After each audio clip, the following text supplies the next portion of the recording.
This is the way I look at it, right? If you want to gamble, go ahead and gamble.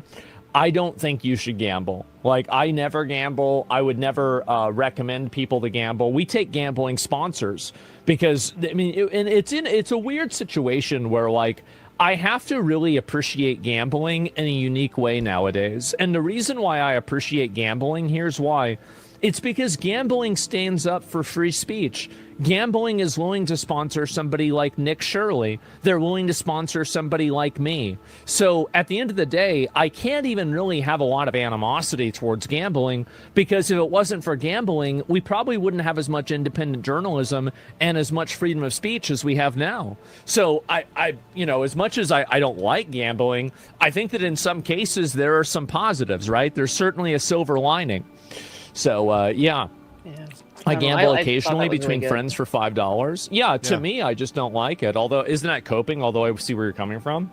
Well, I don't think it's really coping. I think it's just a verifiable fact that, these gambling companies don't have the same type of, like moral fucking, reservations about promoting somebody that's, seen as conservative. Oh my God.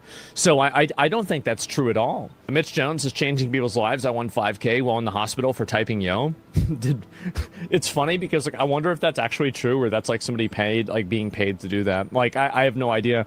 But yeah, I mean, I think that if that's true, that's awesome. I mean, like, and also, like, that's the way that gambling works, right? I mean, there's not always there are people that win when they gamble, right? But I just wouldn't recommend it, and I would never do it myself. Right? Yeah. Okay. The thought being that, it not say does more harm than, or does more good than harm, but it supports good causes in some way, shape, or form. Let me actually want to speak on this, Nanus, then I'll turn it over to you really fast. I was on a call in the last couple of weeks about potential sponsors for the show, and they're like, would you be open to having gambling sponsors? And at first I was like, I don't know. And then I thought about it, and I thought, you know what?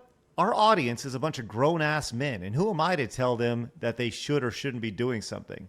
We talk about accountability all the time on the show. So, like, yeah, I would totally be open to having gambling sponsorships on the show, because it does allow us to say whatever we want to talk about, whatever we want to talk about. And if you want to use the product, then you use the product. If you don't want to use the product, then you don't use the product. It's really simple. Like I said, our audience is a bunch of grown-ass, mature men. So who am I to treat them like a child? Yeah.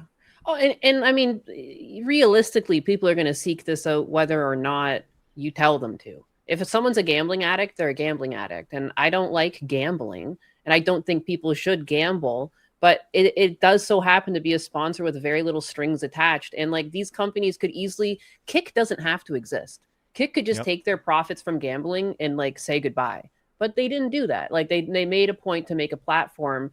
And I've been pleasantly surprised with my payouts from Kick, like just the hourly wage that they'll pay you. There's no other streaming platform that does that. Like, and that couldn't be done without gambling. So like, I feel similar. Like, I don't really feel like it's a cope. It's more just like an acceptance that like there is some good coming from gambling, and like, it doesn't make you a better person to like not make use of the platform. I know that's a lot of people's reasons why they still might not like Kick, because it runs off of gambling. But like, what does Twitch run off of? It runs off of AWS, and like, there's a lot of children that are presented with like soft corn and like, adult content via Twitch, but it doesn't get the same amount of shame. I don't know. I'm not opposed to it. And I think it was a really interesting take on something that, again, like, I struggle with too, because I absolutely cannot stand the effect gambling has on people's lives. Yeah. And I any addiction though, you can have addiction to anything and it can be very harmful. It's down to your ability to not let it rule your life. But I just thought it was an interesting thing to talk about. Phoenix, Blabs, any thoughts on that? I don't. It's a very tough call. I agree with you, Craig. Like, honestly, grown adults, they should be able to do whatever, So I don't know how to answer that. If it's me personally, I that's not for me, because I don't do it myself, But especially if it supports a good cause, I'm on the line there. I don't know what to say. Yeah, no, I get it. Yeah. I get it. It just comes down to personal preference. And Yeah. You know, for me, once again, I just go like, we got adults watching our show. It's one thing, like our audience is not filled with 12 and 13-year-old kids. You know, at this point in most of our audience's lives, they've made some sort of decision, whether they are into gambling or not, or they're into drinking or not, they're into drugs or not, they're into whatever, right? And it's not my job to be the arbiter of their decisions. Yeah, like I wouldn't fault anyone for it. Like I wouldn't say that, but like, you know, for me, I wouldn't do like marijuana stuff. I wouldn't do drugs. That like that's just not my cup of tea. But I certainly don't judge those that do. They're grown adults.